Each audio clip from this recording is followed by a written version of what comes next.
Hi everyone, we will be starting in a couple of minutes. I would just request my team to confirm if we are live on YouTube and on our website for all the viewers who are watching there. So Kanya and Pushkal, if you could just give me a thumbs up, thanks.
Right, I think it's time and a lot of people have joined and I think it's a great time to start.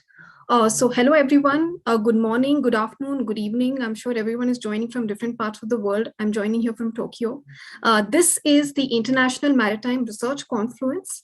And on behalf of the complete team, the patrons and the committee of the IMRC, I am glad to welcome you all today for this inaugural session. I would especially like to extend my welcome to our patrons and keynote speakers today who are going to address on some really great and topical subjects. Dr. Malini Shankar, Vice Chancellor of IMU, Dr. Jose Methekal, Chief of Partnerships and Projects at UN IMO, Sanjam Gupta, Director of Sitara Shipping and founder of Maritime CEO, and Dr. Poonam Kapoor, President of Inner Search Foundation. Thank you all for being here. So let me just start by sharing my screen as my introduction here. So do let me know when you're all able to see. I hope it's visible. That's great. So anyway, welcome everyone. And we are all here for the inaugural session, 14th February. My name is Yogita Kapoor, and I'm the convener of IMRC and will also be a host for this event. I'm working currently as the director of ISF Group International. And interestingly, this picture was actually taken exactly 2 years back, 14 February, at the Pilot IMRC Symposium in 2020, which was held at IR Class Auditorium in Powai, Mumbai. And now we are doing this online event this time, which of course has got its own advantages. So before I start with my introduction, I would just like to give some key pointers about this event.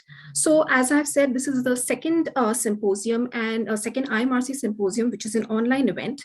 And starting today, 14 February, where we have all convened for the inauguration and keynote address, we are going to be having two sessions each for the next 3 days. Each session is a panel session focusing on a certain category as chosen by the IMRC committee and a certain problem statement. And each will be for about 90 minutes.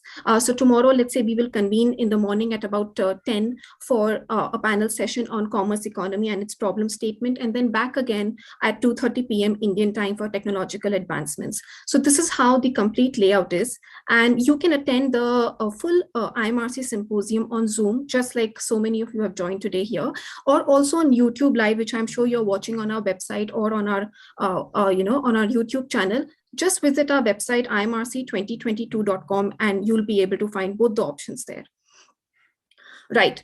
So in my introduction today, I thought, let me just share the purpose of IMRC, the IMRC 2022 symposium, whatever sessions that we are going to have in the next few days, and also the keynote session that we have arranged for today and that we are going to be having today. So for that, let me just rewind a little bit and start with when we established this research wing. So since ISF, which is our parent company, is a knowledge solutions organization, the founding of a research division was a very organic and a natural move. So we established this non-profit research wing for our research projects and for a lot of research publications that we do. In 2019, we at ISF actually had a knowledge seminar. And we had a lot of deliberations, some panel discussions with the people from academics and from the industry. The conclusion was that we made a special announcement towards the commitment to support creation of a much needed ecosystem which can facilitate meaningful research in the maritime sector. Also with that, to channelize that even further, we adopted the Sustainable Development Goals, which were established by the UN in 2015, and we resolved to work towards attaining and maintaining them. Now, to embark on this path, to embark on this commitment, we launched a few initiatives, one of which was the International Maritime Research Confluence. And this was launched as a 10-year project, so IMRC 2020 to 2030. And the goals and the aim of IMRC was designed in such a way that it would be a confluence. As you've seen, IMRC, the C stands for confluence. It would be a confluence between academia and the industry. We would have biennial symposiums. Those symposiums and the work that IMRC does should target sustainable development goals of attaining, maintaining them.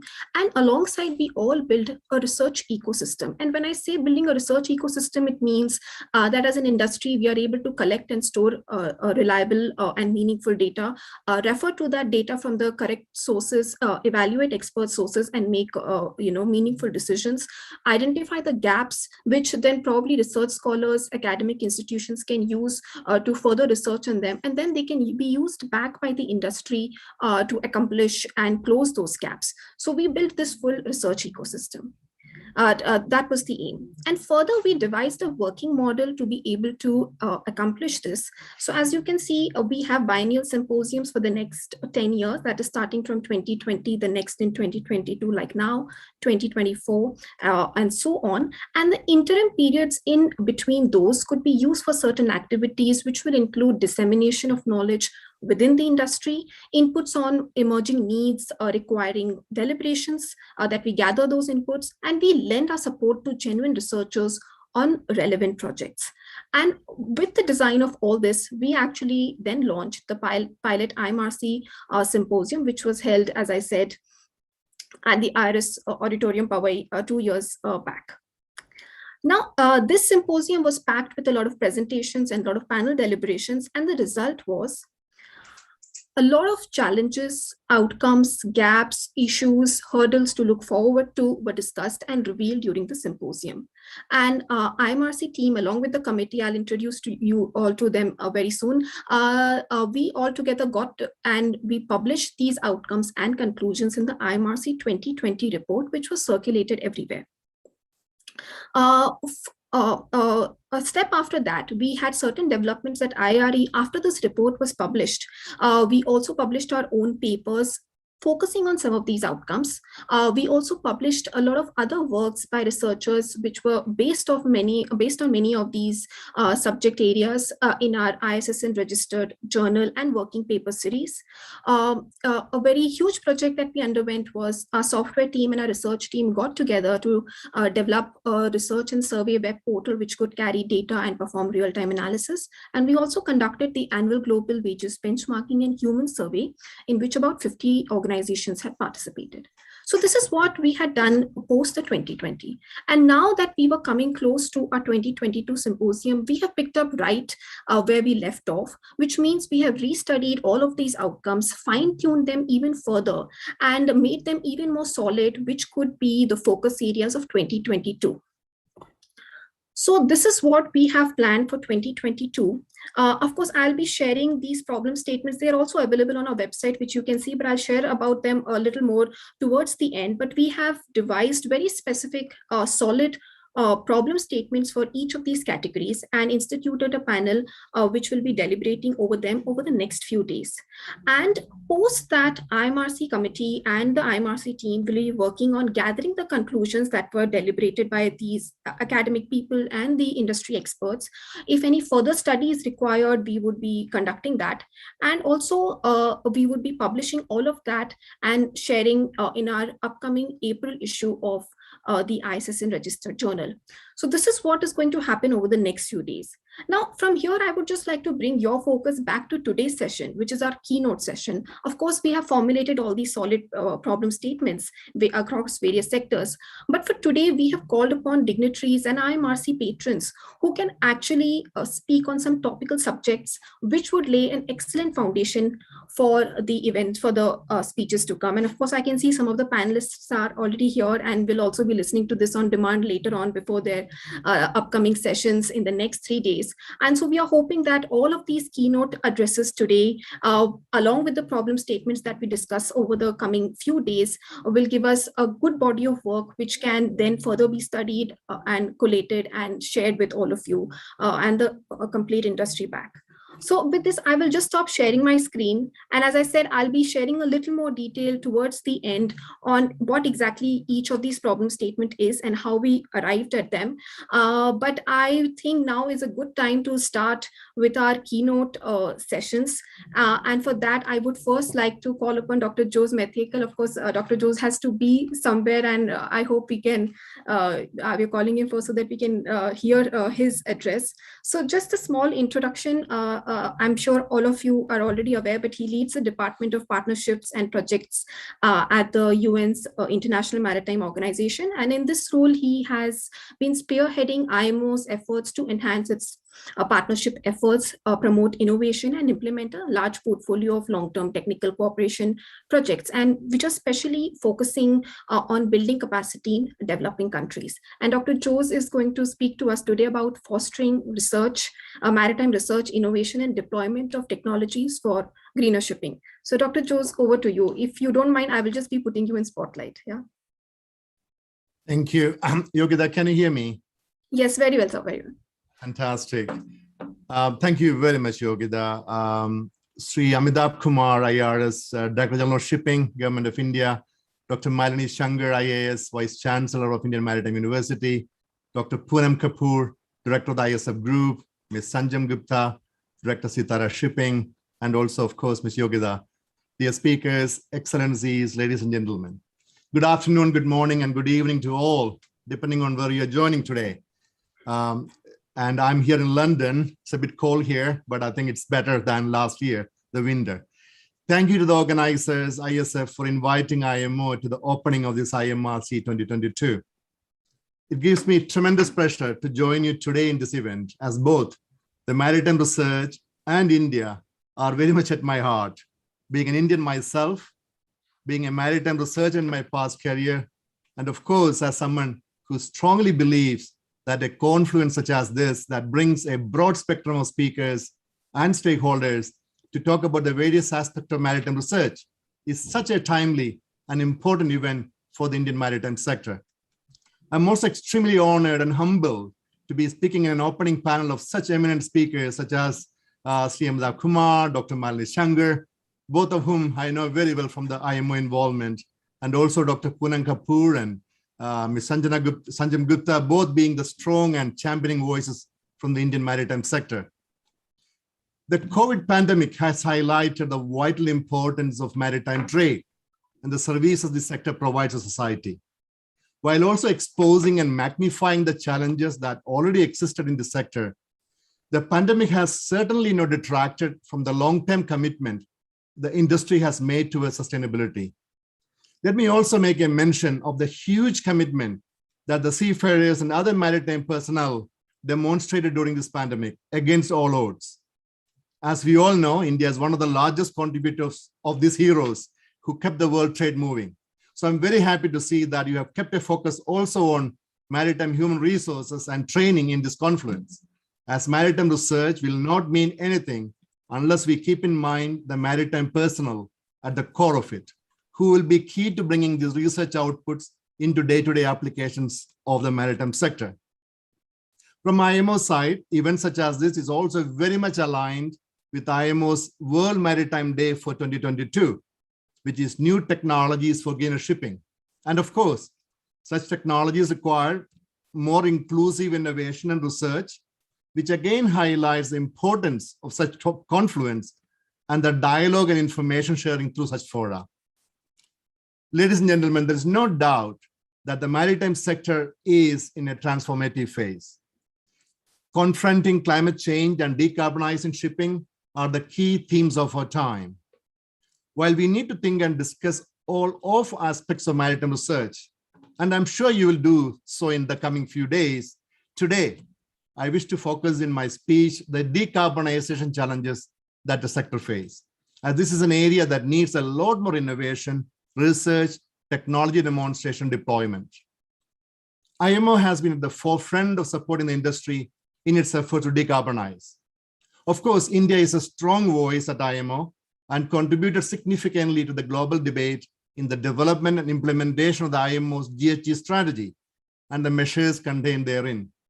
I'm very delighted to see a very active Indian delegation to IMO, and I'm sure with the engagement of countries such as India and the leadership of countries such as India are showing in developing and deploying decarbonization technologies, we will soon be able to find solutions to many of the big questions in front of us.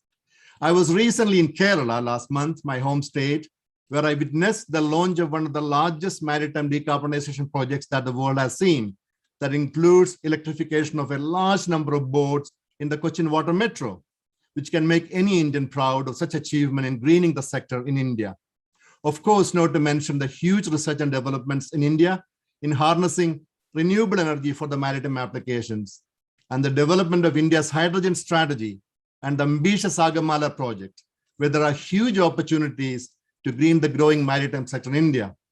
It is also very encouraging to see the Honorable Prime Minister launch the India Maritime Vision 2030, which contains a national action plan for green shipping. And as I understand, maritime decarbonization related research is deeply embedded into such a vision and action plan. At global level, over 10 years ago, IMO adopted the first set of mandatory measures to improve the energy efficiency of ships.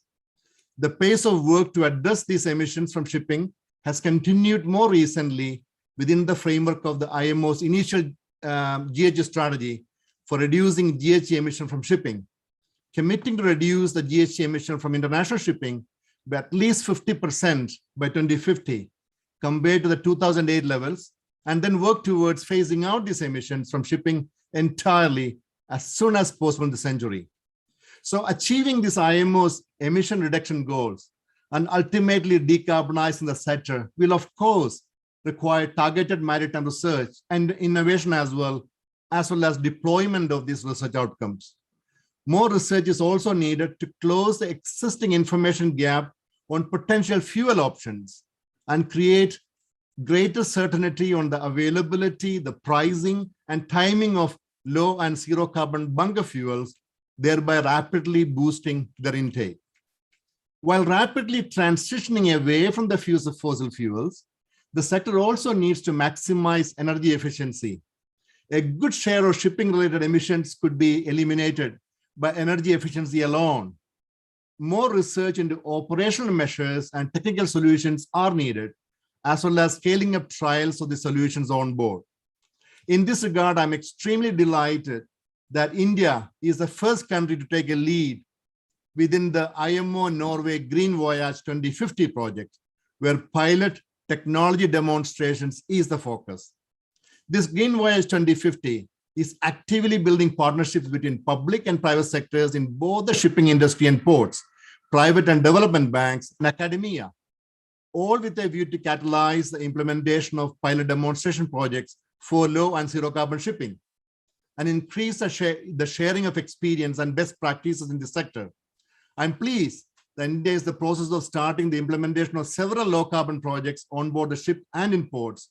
And here I wish to take this opportunity to thank the Director General, Mr. Amitabh Kumar, and his entire team in DG Shipping for the active role in Green Voyage 2050 and taking a lead in this transformational climate change-related project in the maritime sector. As I mentioned before, this year in 2022, IMO's World Maritime Theme is a new technologies for greener shipping. This is therefore a great opportunity to promote research, innovation, and showcase a solution that exists to support more greener shipping. Due to the increasing importance of maritime research, innovation, and technology cooperation, IMO has recently established a new function under its Department of Partnerships and Projects, which I head, that will advocate and promote an inclusive approach to maritime research and technology cooperation. Some of these initiatives by department include the IMO Singapore Next Gen project that developed a portal to capture all the research and technology projects around the world. And then IMO CASE project that will connect the maritime research in the global north to the global south to support an inclusive approach so that no one is left behind. And the IMO Maritime Innovation Forum, which will be organized again in 2022. So demonstrating R&D solutions need someone to finance such demonstration deployment in this area. So IMO, together with the World Bank, EBRD, and other international financial institutions, we have created a FinSmart Roundtable. And I was very glad to see many Indian delegates participating in this FinSmart discussions as well. So we are conducting a large number of other projects, which also include research, such as the glow fouling, the test biofouling, the marine plastic litter project that we do with the FAO. And all these projects has some element of innovation research built into that. And India is actually a lead country in the glow litter project. I'm very happy to see that. So there are several projects that are in the pipeline as well, such as the Blue Solutions project for Asia, where we would like to demonstrate technology solutions. And again, research is key to that. So I do hope we will be able to come back to the next IMRC meeting and update you all on these exciting projects happening around the world. Ladies and gentlemen, to conclude, this confluence, I believe, provides a unique platform to discuss these ideas and further to disseminate the latest maritime research, to identify the information gap, as well as finding practical solutions to drive the necessary innovation that is required to making one of the most important sectors for this world, maritime, which is to be future ready and green. I'm sure leaders such as you who are here today are going to play a key role in that exciting transition. So from my side, a big salute from my heart to all of you here who are involved in this journey together and ready to share experience and information for a better maritime future for our generation and our next generations. So I thank you very much, and I wish you a very fruitful and inspiring session in the next few days. Thank you very much, Yogita. Over to you. Thank you. Right. Thank you so much, Dr. Jose. That was amazing. Not only it's great to know about the work IMO is doing, but it's very inspirational for everyone here to carry on with that work and the same spirit ahead. And it's also so glad that you mentioned the Maritime India Vision 2030, which has been a great inspiration for us for formulating all these problem statements over the next few days. Right. Our next keynote address actually was going to be by Shri Amitabh Kumar, who is also the patron of IMRC. He needs no introduction, but unfortunately, he was just pulled into a meeting and he's unable to get come out of it. But I would just like to share that he has been the patron of IMRC ever since the inception in 2020, and he was also there as a patron and support when we adopted the sustainable goals in 2019. And just to share the patrons and the patron organizations, they form the apex body at IMRC who keep giving us advice and suggestions on the way ahead. And I'm glad to share that our patrons and Shri Amitabh Kumar, the Honorable Director General of Shipping, has done that. And I'm hoping we can hear from him, over the next few days or the next IMRC session. Right. For our next keynote address, I would like to call upon Dr. Malini Shankar, Madam, who needs no introduction. She's the Vice Chancellor of Indian Maritime University, and she is also the patron of IMRC. So, Madam, I would like to thank you for being a patron and also for being here today for this inaugural session. Yes, Madam is going to speak on the future of maritime training for trainers or technology. So, Dr. Malini Shankar, over to you. And if you don't mind, I'll just be putting you in spotlight. Yeah. Yeah. Thank you, Yogyata. Organizers, panelists, speakers, stalwarts, and stakeholders of the maritime sector. It's a pleasure to be amidst you today. And I really felicitate the ISF for organizing this event. The future of training, right? I want to start with something that my experience many years back about the turn of this century. I was reading an article in The Economist. It talked about how in a few years' time, one would not have to print photographs taken by a camera. Suffice to have a disk that could store them all and can be viewed on the computer. This is very commonplace today, but 2 decades ago, it wasn't. It was an idea. The transformation time from the lab to the commerce has become incredibly abridged. If Wright brothers invented the airplane, it took a few decades for the concept to go commercial, and even then in its simplest form. The time taken to translate the concept of digital photography to practical usage has been so rapid that millennials hardly know that analog cameras entailed insertion of a camera roll and a couple of visits to the photography lab to develop and then to print the pictures. This is the speed of obsolescence of technology and the speed of development of technology.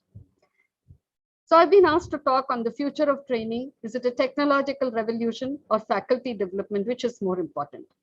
This seems to me to be a chicken and egg story, and I will come to it a bit later. First, a recap on the developments on board as well as onshore. The global GDP has doubled since 1995 and trade has quadrupled. Global transportation is expected to have a growth of 300% between 2015 and 2050. 50. 4 key trends are shaping the future: sustainable development, collaboration of clusters, digitalization, and education. Future skills and competence needs is the title of a report published by SkillSea. It was published in April 2020. This report identifies key areas that need attention. Number 1, response to rapid development of technologies on board. Number 2, soft skills in leadership and management. Number 3, bridging programs that complement the IMO-based education. And number 4, bridge the distances between shore-based and seagoing profiles, what they call transversal skills between occupational profiles. The goals for carbon dioxide reduction will cause major technological developments: logistics, hydrodynamics, machinery, fuel, and skills of optimizing speed, skills regarding sustainable use of new environmental technologies and fuels, managing cyber risks, autonomy and control systems, safe use and storage of carbon and LNG, as well as battery packages, retractable wind turbines, solar panels, and sails, not to speak of issues such as mastery over advanced routing, calculation and documentation of emissions, control center systems, and operations. If you talk of digitalization, it opens scope for new value chains and technologies to increase safety, automation, and enhance efficiency. Advancement in wireless technology and advanced analytics, including Internet of Things and blockchain. Digital twinning, which is model and database decision support. Autonomous ships call for data analytics and predictive analytics skills, such as dispersed crew and remote operation, cargo tracking, cargo condition monitoring, logistics and value chain, smart port operations, traffic, and fleet management. As institutions of education emerge from the COVID-19 crisis, they will face a new reality. Among the many elements that will define the new landscape of education is the fact that advancement of technology will play a much bigger role at most institutions. The question is, will this be a good thing or a bad thing? The process by which most institutions went fully remote in the spring of 2020 was a tumultuous one. Institutions with no remote education infrastructure in place had to scramble to find technologies that would, at the very least, allow the students to finish their coursework. Institutions with a learning management system that had been delivering a smattering of online courses and programs for some time did not necessarily fare much better. In many of those cases, issues like lack of technology investment, weak instructional design support, insufficient technology planning, and a generally subpar understanding about technology's role came clearly into focus.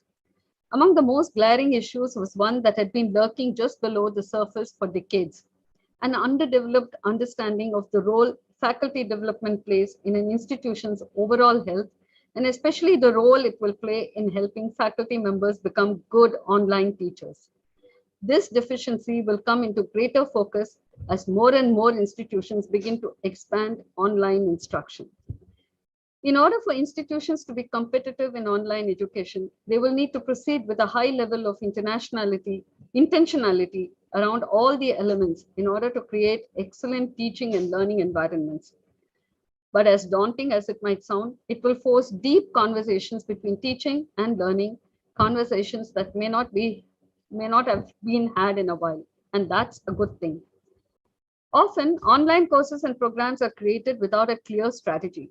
As a result, institutions end up with a scattered collection of online courses and programs of varying degrees of quality that may not even be aligned with employment trends.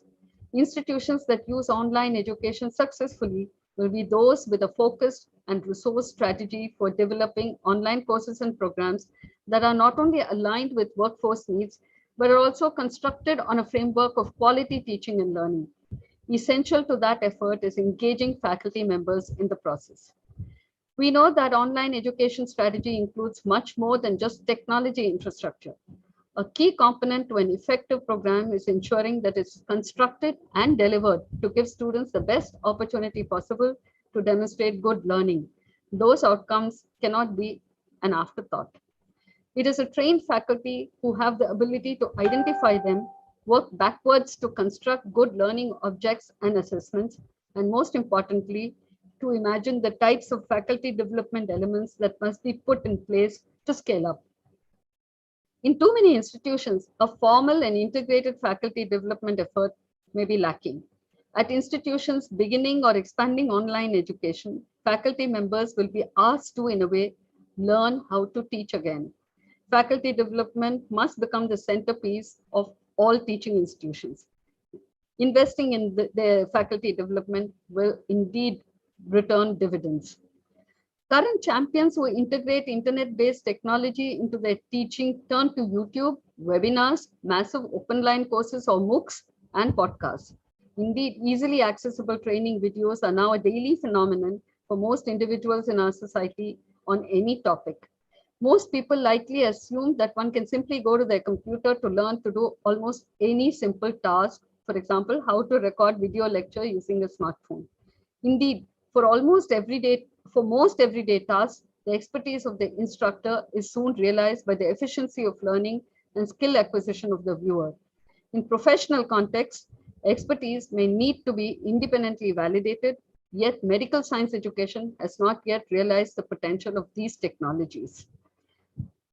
I'm going to quote a couple of people from the report that Skillset has brought out. For example, the DNV CEO, Knut Orbeck Nilsson, says the biggest challenge for seafarers is understanding data. The president of Kongsberg Maritime has stated, and I quote, "Seafarers should know how to interact with computers to respond to challenges." The report concludes, and I quote again, that society requires skill sets between nautical science studies, engineering, and management. These include information technology, data science, environmental science, law, and financing. Dramatic changes in education can be seen in the fourth industrial revolution because of smart technologies like artificial intelligence, big data, augmented reality, blockchain, IoT, and automation. Technology is a form of pedagogy. It's a tool. It shapes the way we think about and design learning experiences. At the same time, to quote Andy Case, who is the CEO of Clarksons, and I think I completely endorse his view that we must not lose sight of the human element of our business. Open communication, teamwork, leadership, and choice making are of great critical importance. Digital literacy, language literacy, social literacy, ship finance, law, insurance, and management competence are suggested as the future skill sets. In this report also quotes a European teacher who has stated that, and I quote again, our people in university are trained too narrowly and too procedurally based, and they lack basic critical thinking ability to scope social responsibilities such as environmental and climate changes, unquote. So we can see technology is a tool and technology cannot deliver everything. We have to go beyond and look at a whole different set of skill sets as we go forward. At this point, I return to my story of the camera and the picture, where analog or digital, we all agree that the picture still needs a human eye to capture the content, to capture the beauty of the scene. So the faculty member should look at the developments as an opportunity to stay on the cutting edge. The technology is a tool and it cannot supersede the human mind. Thank you for having given me the opportunity to share these thoughts, and I wish the research conference all success. Thank you. Thank you so much, Dr. Malini Shankar, ma'am. That was, sorry, let me just go back to, yeah, thank you so much. And actually, this is very interesting, I think, for a lot of organizations who need to decide on where they want to spend their resources and how they want to enable career development for their crew. And I'm sure your speech can provide a lot of inspiration and ideas for their future. Thank you, ma'am, very much. The next keynote session that we have today, we have Ms. Sanjam Gupta, who is the director of Sitara Shipping and the founder of Maritime SheU. She has worked relentlessly for gender diversity in the maritime sector, and she has also done a research survey on the very same subject. And today we have invited her to speak about her research in the maritime gender diversity topic. So Sanjam, over to you. I'll just put you on spotlight and you can share screen. Thank you so much, Yogita. I'll just share my screen. Yes, please.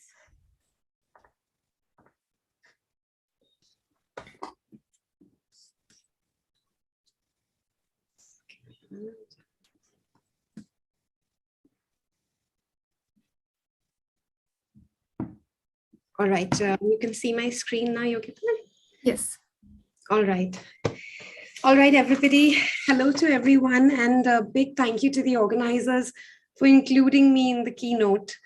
Dr. Jose, Dr. Shankar, Dr. Kapoor, it's very daunting, to be in the same lineup as you all. Hello to all the distinguished guests, the audience that are watching today. I'd like to thank Yogita for, taking up this issue. And since that I'm speaking on diversity now, I'd also like to make a comment and say that indeed it is a very diverse, panel today. I'm happy here to share my presentation on a topic that is very close to my heart, diversity in the maritime industry. And for those of you who know me, are aware of my passion in working towards the goal of a gender equal maritime industry. It's given me a great sense of purpose, and I've dedicated my career to pursue this goal. As a business owner, I also understand the importance of the business case for diversity. So today we're going to run through what two of our research have thrown up. And this is based purely from the Indian maritime industry perspective.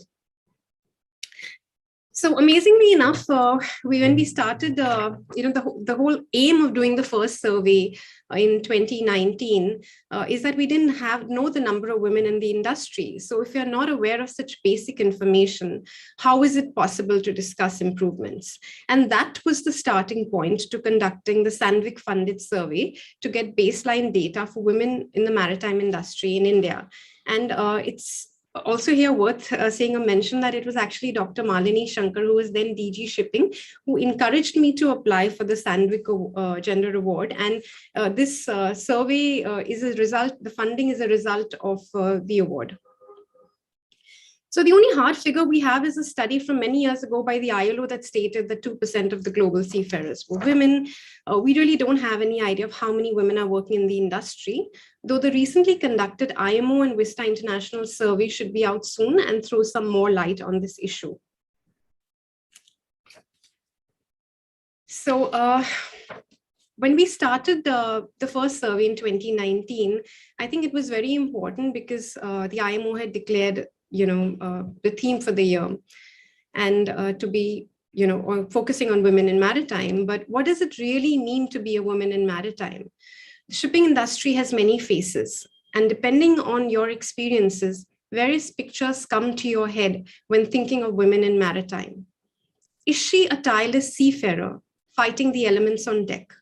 Being perceived as a sensitive human being, she proves we can be both delicate and strong. Maybe she wears a suit instead of overalls. In this male-dominated industry, she leads the meetings and negotiations to provide the most impossible solutions to her clients, spreading their products across the world. Or is she the one on the desk, always focused and quiet? Her dedication creates strategies that allow moving oversized cargo between the most remote destinations. And maybe she's the captain of a ship or a CEO of the shipping company, and her empathy allows her to solve problems of the people before they become problems of the company. Maybe she's none of them. Maybe she isn't aware these opportunities exist. Or maybe she does, but the world convinced her it's not her place.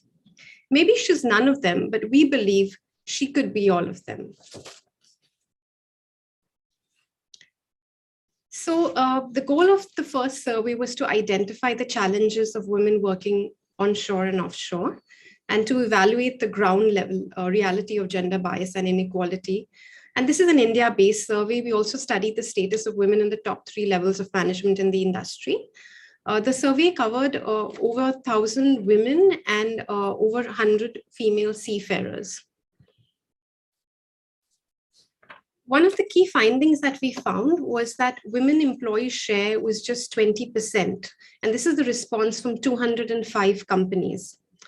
While gender balance doesn't necessarily mean numerical equality, instead it means a conscious analysis of gender mix that reflects the available talent pool. As one CEO told me, the goal is not necessary that we have to be 50-50, but it should be closer to 50-50 rather than clearly 80-20. Again, not surprising, we found that there was only 17% women on boards. And this is a little misleading because also we have a lot of family businesses who have women on the board, but who are actually not involved in the business. We also found out that there were only 4% women CEOs in these 205 companies that we surveyed in India. So understanding what it takes to attract, retain, and develop female as well as male leaders will require a sophisticated level of gender bilingualism. And it also requires an acknowledgement that women may not always push for power, but the fact that it might actually make them well suited to exercising it. And conversely, some men who push for power may not be the most effective choice for a particular role of the time. Whoever proved that ambition was an effective criteria of leadership, the main reason for the uneven management sex ratio is an inability, we believe, from the various interviews we conducted with the management and the HR heads, is basically the misunderstanding that people confuse confidence as a sign of competence, and they're fooled into believing that women are not good leaders because very often they lack self-confidence.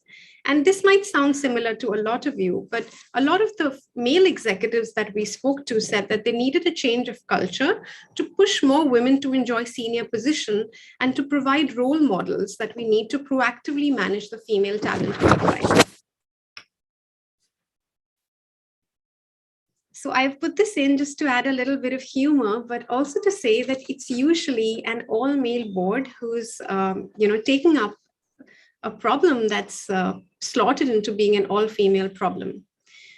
But when it's an all-women, say, group preparing a recommendation to an all-male board, then there's definitely a disconnect.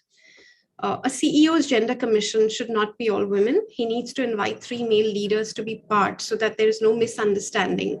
There is an antiquated view that the responsibility is that of the women. It's not. The responsibility is that of the board, and clearly here we know it's the men's. We need the support from the top, because the single most predictive element of the success of a diversity agenda is the leadership. In companies that successfully rebalance the issue of gender, the balance is visibly and strongly led by the CEO, who understands the minds that he needs to change, or amongst its existence is usually the male-dominated management teams, and who are the people who will require strong convincing by someone who is perceived as credible. One of the companies we spoke to said that 2 years ago, the CEO said gender was on his agenda, and he has created a real change in the behavior of the company. And yet most companies we spoke to gave their leadership roles for gender initiatives to women, more senior women, often the head of HR or the women's network. This approach simply serves to underline that this is a women's issue or a diversity dimension rather than a business priority. Therefore, what we also heard is that, if there was indeed a business case for diversity, then there would be more women already. Another complaint we had from companies is that we want to hire more women. We just don't know where to find them. They just don't seem to apply. So how often have we all heard that statement? But a quick look at the company's corporate websites, the major communications channel for any potential recruit, is enough to determine the culture for the organization. We found that a lot of the websites did not seem very inviting to female applicants, because the signals that are given to candidates, it's not a place for women to succeed, since there are only men in the management, or only them even on the website in the top teams. It's also important to use the right language. The language of the recruitment ads we found were wanting, and the career pages or the websites is another good place to ensure that women are encouraged to apply. Carrying on from what we found is that while people complained that there were not enough women applying, we found that they were also offering very few initiatives or policies designed for the women. So poor applications, poor retention, poor promotion. We're not saying that women need additional benefits, but they definitely need different kind of support. And I'd like to give a real life story of a woman working in the maritime industry in India in the port sector. And she had a major trouble with her childcare. So she decided to bring her child one day when her nanny was sick to the office. And believe me, she was so much at peace, she could work longer hours. The child was working very quietly with her in the cabin. But at the end of the day, she was told by the CEO, I'm sorry, we can't allow you to bring your child to work, because then everybody would want to do it. This is what the women said about the level of difficulty in finding a job. So clearly there is a problem, and there is something that we're not doing right. These are recommendations made by the women. They were not made by us. And sometimes they're very simple solutions to the problems. And this is not really rocket science. Provide childcare, mobility to and for work. Employers should hire women and pay them the same. Safe public transportation, zero tolerance towards sexual harassment, and a gender-based development. Now, carrying on from the first research in 2020, the Consul General of Netherlands supported us with our second survey to understand linkages between profitability, productivity, and workforce diversity, the business case for diversity. Because today we are missing out on 50% of the talent, 50% of the new ideas, and 50% of the potential progress we believe the industry could be making. And as a business owner, I know that we should be making a lot of profit too. And clearly promoting gender diversity is the right step. There are economic reasons that companies do better. And decision makers now cannot ignore that. The first question we asked was, about the company's culture. And while 78% said it was inclusive, we found that there was no real way to verify that. But what companies do need to do is clearly identify their goals, regularly communicate statements about supporting diversity. Most of these initiatives are aimed towards women, and which is not correct, because most organizations fail here. They need to be more transparent about the gender balancing plans. The less clear we found that companies are on their gender goals, the less likely they were to reach them. Very few companies had websites that didn't present statements, and all their statements were only aimed at women. Organizations we felt that need to be more transparent about their gender balance in plans, and the companies that were less clear were also less likely to achieve them. So why don't some companies succeed, or a majority for that matter? Because the CEOs don't buy in, or they don't do enough to sell it, for three typical reasons we found from three different companies. One of the executives said the top management says it's important that they say it's important, but they aren't following up with actions to support this important issue. Another executive said, we're doing this sort of thing out of a sense of duty rather than any sort of conviction. So far, it's just been a tick box. And the third person, as I mentioned earlier, said this issue is not related to business. Why should we be setting quotas? It's okay, quotas are okay in politics, but not in business. It's a profit motive. So gender was good for profit companies. Okay, just a little bit more humor to get the understanding of the issue. So the focus on why and how we want to adjust the balance of cultures and genders in the company management. So initiatives need to be leader-led, strategically focused, and business-driven. And accountability must lie with the leaders to define and implement the balance that makes most sense for them in changing business realities. As you can see here, the interview panel it's an all-male panel. And typically, we tend to hire people who look like us, who think like us. And CEOs must recognize that it takes time to build awareness and skills for managers to effectively lead across cultures and genders. And it's a recognition that most leaders, they just put it onto the HR and they say it's an HR function, but that's not true. It's a journey, and it has to be done involving everybody in the organization. We asked some very interesting questions about how we felt the participation of women in organization help enhance business outcomes, and a whooping 67% said yes. And it's also true because other research internationally proves that when we have 25% of a group, they have a voice, but it takes to up to 30% to change the culture of a group.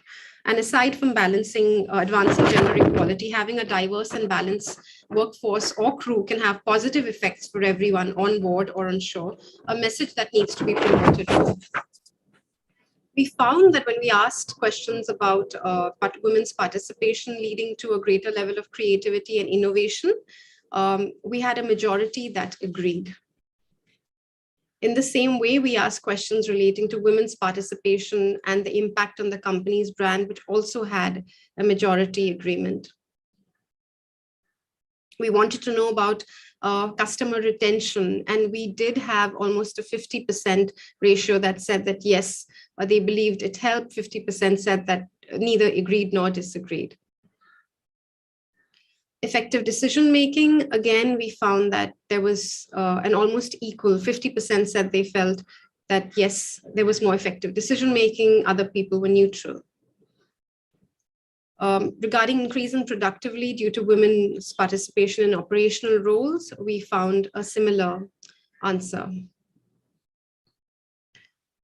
Here, very interestingly too, when we asked questions about women's participation, departments being more cohesive and open, again, we had a similar sort of outcome, though this time it was a greater majority that said, yes, they found a positive impact.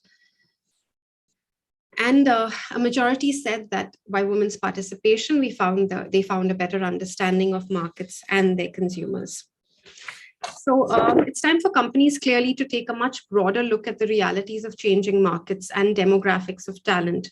With the globalization of markets and increase in the number of women, definitely, for any companies that are interested in growth and innovation, they cannot ignore, these goals that they need to set for themselves. Again, a little touch of humor, which we found that very reluctant to admit women into particular roles. When we asked companies whether gender diversity target was linked to the business goal of the company, a majority said it wasn't. And as we said, it's very important that companies need to be clear and link their goals to the gender diversity target.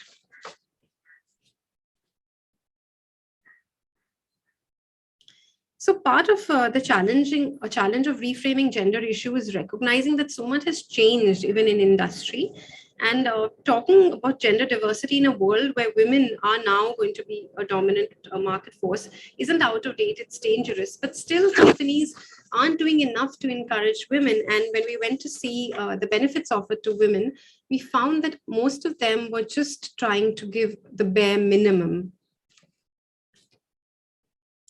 CEOs are quiet supporters, but we feel that, some of them didn't want to make a big deal in private. When we interviewed them, they said, yes, we support it, but it's something like a religion where they felt it's something to be practiced quietly at home, but not to be discussed in public. They felt it was not worth fighting or being identified with. The most common point of view I found in progressive male leaders is that the naysayers are so loud, assertive, and argumentative that some leaders didn't want to take a stand. So many progressive CEOs or leaders were holding back. And it takes a lot of courage for men to stand up to other men on the topic of gender balancing. And too many progressive men are taking a back seat because there are so many heated discussions that they encounter, and they decide that gender is not good enough a priority to fight for. So they let the loud voices dominate the debate. These are some of the reasons that companies said why they reject women applications.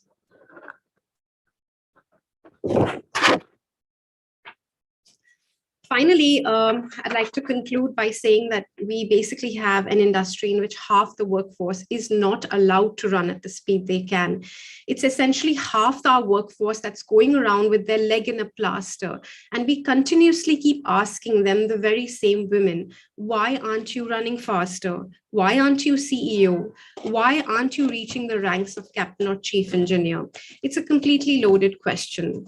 And today, when half of our workforce isn't given the opportunities that they deserve, we expect better from our industry. We want a more prosperous industry where profits are bigger and higher.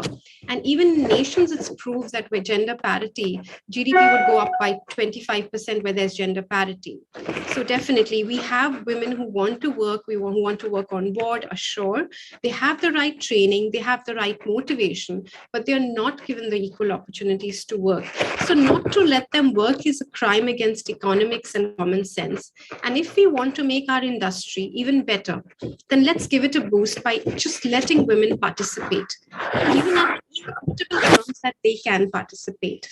And if we rank countries on how well they treat women and the female labor force participation, and if maritime and ports industry was a nation, we would rank right at the bottom. Clearly, we have a long way to go. So going back to the original idea where growth comes from, it's an untapped potential of letting women participate in the job market. It's bigger than if you are an alchemist and will learn to convert copper into gold or get a cheap clean energy source of cheap clean energy fuel that were free. Imagine that size of potential. And coming back to terms of participation, we're letting women into the workforce with one hand tied behind their back. Letting them participate in equal terms will increase productivity. And that's really something. And even before the idea that equality itself is a good goal, whether it delivers economic growth or not. But even if you are cynical enough not to believe in that idea, do it for economic growth. Let's get gender equality. Let's talk to others in the industry because we have a lot of catching up. Thank you so much for listening. Right. Thank you so much, Sanjam, for joining us and also sharing your comprehensive work I'm pretty sure it's a very good template for so many organizations who want to build on gender diversity, and they can follow some small tips. And it's also my hope that if some academicians are listening in, they can actually use this really great study. So much data has been collected to work on it further and see if industry can use it better. Right. So moving on, for our next keynote speech, I would like to invite Dr. Poonam Kapoor, who's the president of IIRE, which is ISF Institute of Research and Education.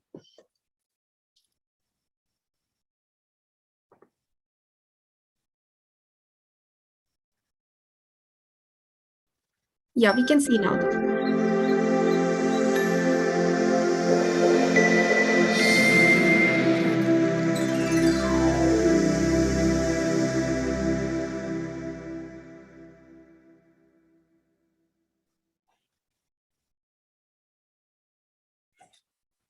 Right. So as I said, Dr. Poonam Kapoor is the president of IIRE, and she is actually the inspiration, and she has pioneered the research wing and all the research activities that IIRE has been doing for so many years. And today she's going to, her address is based on her doctoral thesis, which is on India's trade and services with special focus on maritime services.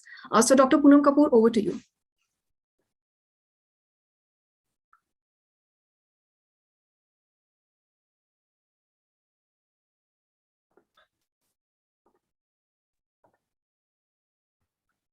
Good afternoon, everybody from Mumbai. Good afternoon to my esteemed co-speakers, dignitaries, and the August gathering.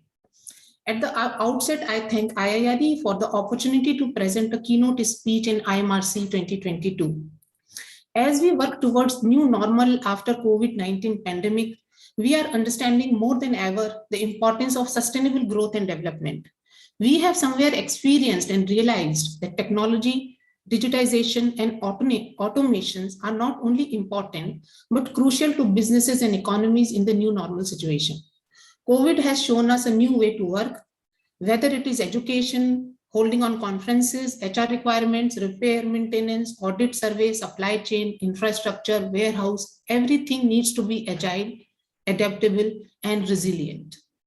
The role of IMRC, as I see, is to challenge our way of assumptions, reactions, and following.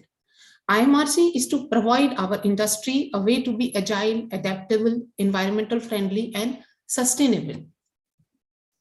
As an industry, we certainly need to be awake and proactive. My topic for keynote speech is Trade and Services of India, with a special emphasis on maritime sector. This was actually my topic of doctoral research, which I started in 2009 and finished in 2013. As we know that during 1990s, share of services in countries' GDP, employment, foreign direct investment, international transaction increased many folds.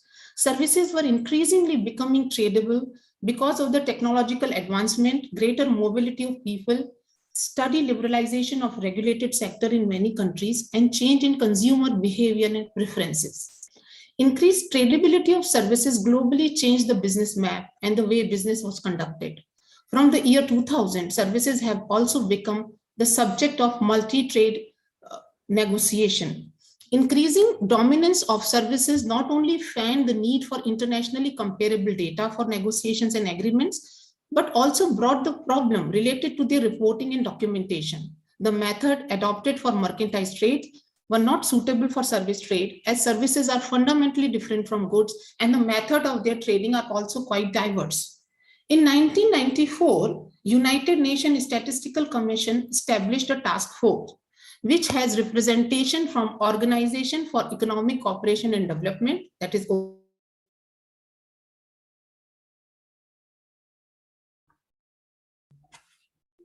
Is it just me, or I think we have lost her video? I think there's some.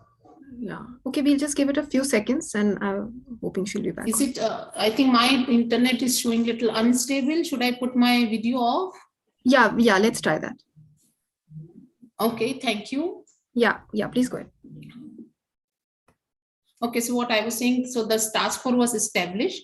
It was authorized to develop definition, classification, and give a guidelines for compiling data for trade in services, and to bridge the gap between the available data and statistical requirements. After many reviews, extensive consultation with experts group, stakeholders, etc. The general agreement on trade and services, which is GATE, the first kind of a manual for trade and services got established in 1995. To cover the complex nature of diverse form of the entire range of trade and services, this manual classified services into 4 modes: cross-border supply, consumption abroad, commercial presence, and presence or movement of natural persons. This manual classified entire range of trade and services into 161 service activities under 12 broad sector heads. Now let's shift focus to the India of 1990s. It's a time when the service sector has emerged as the most prominent sector in Indian economy. That is a time when Indian economy started liberalizing. Tariff on many sectors have fallen, quantitative restriction on imports were eliminated, and foreign investment norms for several sectors were relaxed. Indian foreign trade policy of 2004 to 9 displayed a clear shift to consumerism rather than protectionism, which has helped establish the importance of imports along with exports. All these factors have facilitated the growth of service sector in Indian economy. My study analyzes the growth of service sector in GDP since 1950-51 to 2012 on yearly, decadal, and also pre and post liberalization periods.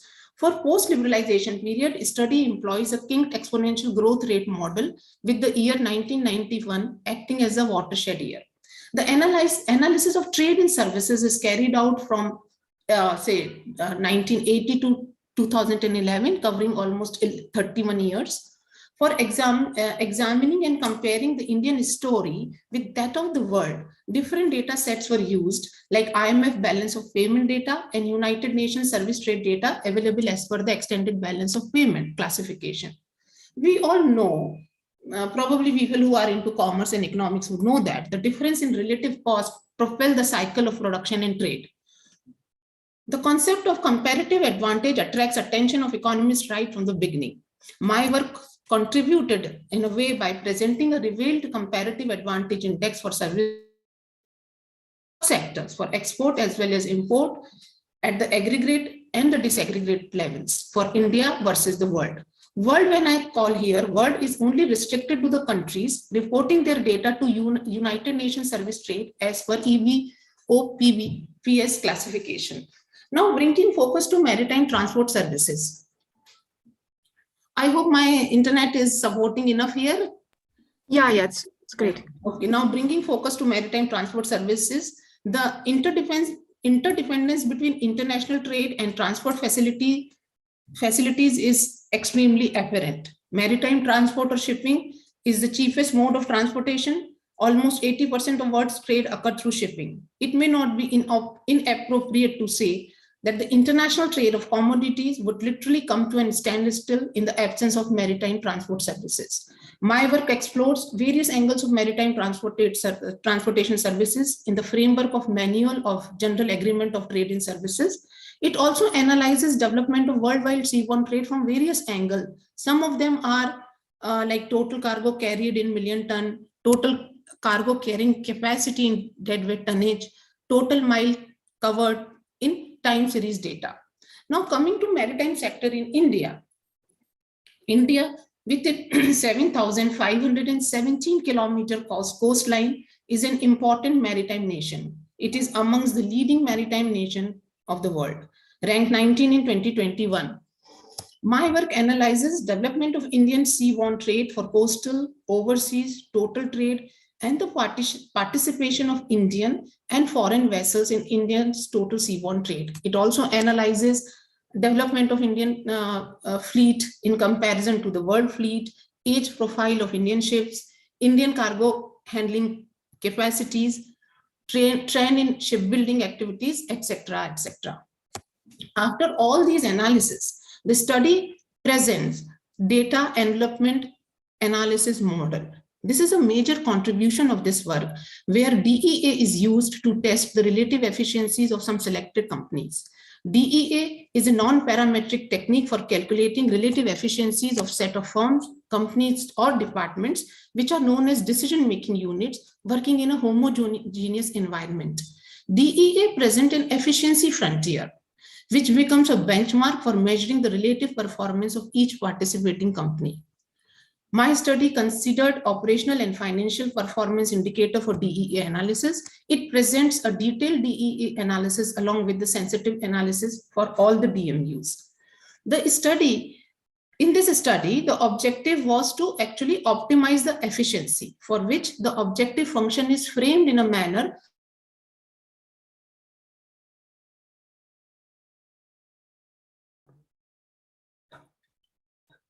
I think Dr. Puna, are you there?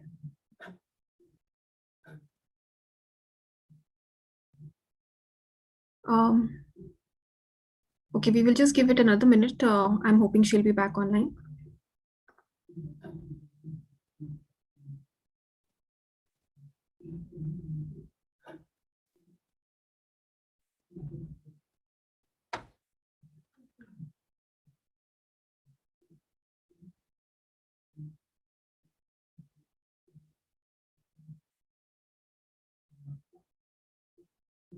Right, never mind.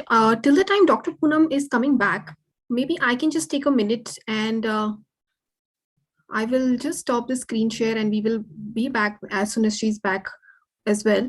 Can you hear me? I think I'm just. Oh, yeah, you're back. You're back. Hi. Sorry, it is so unstable today for some reason. No worries. No worries. Can we have the screen share back up, please? Sorry, I had stopped it. I have just explained the DEA, a little bit of the DEA and the frontier thing. Yeah. Okay, so I just carry on from there. So after my study, after doing the DE analysis, which is for the relative efficiency, it provides ranks to company by cross efficiency metrics. The study then further goes a step ahead and applies Shannon entropy to the result obtained from the cross efficiency model. Entropy is a measure of uncertainty associated with a random variable. Shannon entropy method processes the cross-efficiency model through normalization, computation of certainty and uncertainty values, and finally calculates the degree of significance. So these were the broad pointers of my doctoral work. It was done under the guidance of then head of Eco Department, University of Mumbai, late Professor L.G. Burange. My doctoral research is available on IIRE portal. In fact, I'm happy to share that we have a dedicated thesis section for a scholar to share their work. IIRE team provides support for making work available in safe, secure digital format. I also like to add that we at IIRE provide a platform for students, academicians, and industry to publish their work in working paper series and maritime journal. IIRC also conducts benchmarking surveys for the industries in 2009 and publish annual reports. Before I end, I take this opportunity to congratulate convener of IMRC, Yogita, for her vision to develop a research ecosystem for our industry. I'm certain that with the support of industry, IMRC will certainly pave a way for better, brighter, and sustainable future for the maritime sector. I would like to end with Albert Gyogi's quote. He said, and I quote, "Research is to see what everybody else has seen and to think what nobody else has thought." Thank you so much. Thank you very much for being so patient with unstable internet here. Be safe and be healthy, everybody. Thank you so much. Right. Thank you very much, Dr. Poonam, for your address. Right. So as Dr. Poonam did mention, you can view her thesis and also some other studies on the thesis library at our website, IIRE, that is www.iire.in. And I would like to thank Dr. Poonam for this sharing her comprehensive work on a doctoral thesis. And also I would like to thank once again all of our speakers today, Dr. Jose, Dr. Malini Shankar, Sanjam, Dr. Poonam, for coming and speaking about their work and some very topical subjects that are laying such an excellent foundation for what we are going to have for the next few days. And so now I would just like to take this opportunity to share a little bit about what we have planned for IMRC 2022. So I will just share my screen again.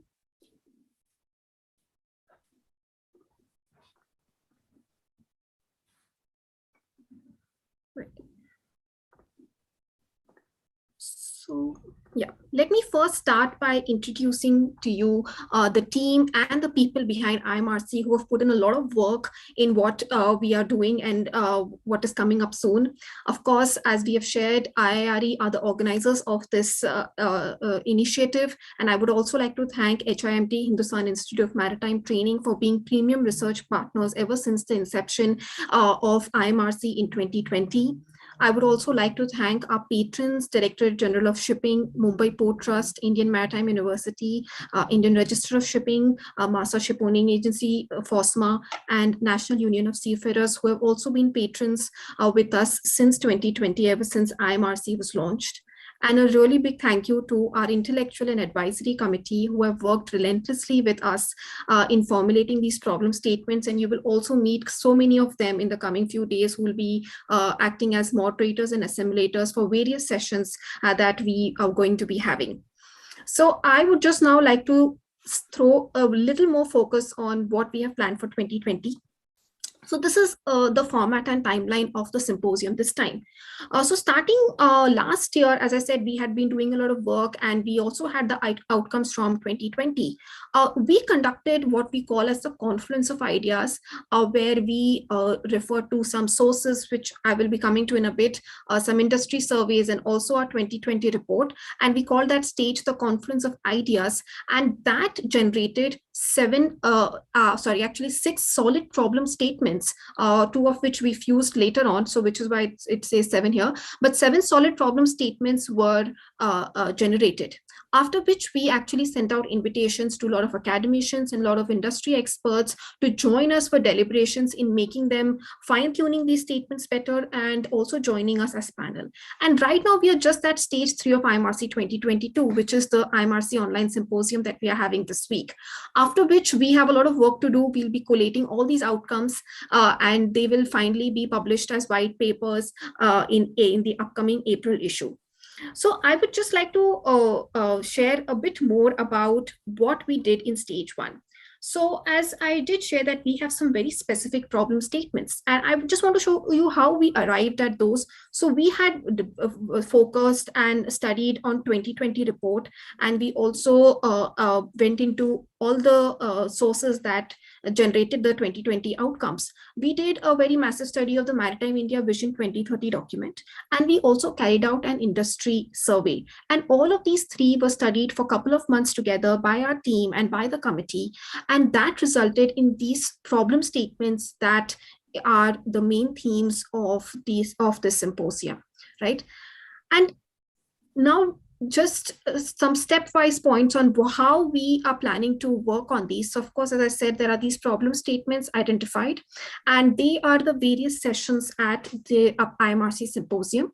We have called upon industry experts and academicians who are coming for a roundtable and a conference of deliberations. So these roundtable discussions will they plan to embark on a quest for sustainable solutions for these problem statements. And when we talk about sustainable solutions, it's a very broad term, as it may also have some very ready solutions, some challenges that lie ahead that the industry needs to be aware of, or even some research areas that the academics, research scholars can tap into and work ahead. So each session will actually generate all of these and what the way ahead is for the industry. Additionally, for some sessions, we are also asking our experts to focus on how SMEs can get up for the Maritime India Vision. And these deliberations should also produce potential meaningful research areas for scholars and students. All of these findings will be then published in the upcoming IGMRE journal in the April issue, as I shared. So now I would just like to show you all of these problem statements that we have come with. So starting tomorrow, 15th February morning, 10 o'clock IST, we have the session on commerce and economy. And the statement is to enhance, focusing on enhancing India's global stature by developing Indian controlled tonnage, increasing India's insurance capacity, and setting up maritime arbitration body for international maritime disputes. Later in the afternoon, we have a session on technological advancements and shipbuilding, which will focus on the future of sustainable shipbuilding, operation and repair, and will also explore additive manufacturing as one of the futuristic and innovative solutions. 16th morning, 10 a.m. IST, we will have our session on health, safety, environment, which will focus on advanced analytics-based energy efficiency management, judicious formulation of policies and implementation of technologies and some other means for achieving the targets of GHG emissions by 2030 and 2050. Later in the day, we will have our session on ports and logistics, which is going to be focusing on the new act introducing the transformation of port trusts and the landlord model. Finally, on the last day, 17th morning, we have a session on maritime operations focusing on big data, predictive analysis for efficient shipping operations. And finally, 17th afternoon, we have a session on maritime HR and training on how we can make human resource systems for ships more effective and robust by matching the seafarer numbers and competence requirements with educational institutes and the industry requirements in future. So this is the complete agenda, and you can find the whole thing on our website. And starting tomorrow morning, we will be convening for our session on commerce and economy. So with this, I would like to share that we now declare IMRC 2022 online symposium open. I would like to thank you all for joining this inaugural session today. And I do look forward to seeing you tomorrow morning at the session starting at 10 a.m. Thank you everyone very much for joining, and take care.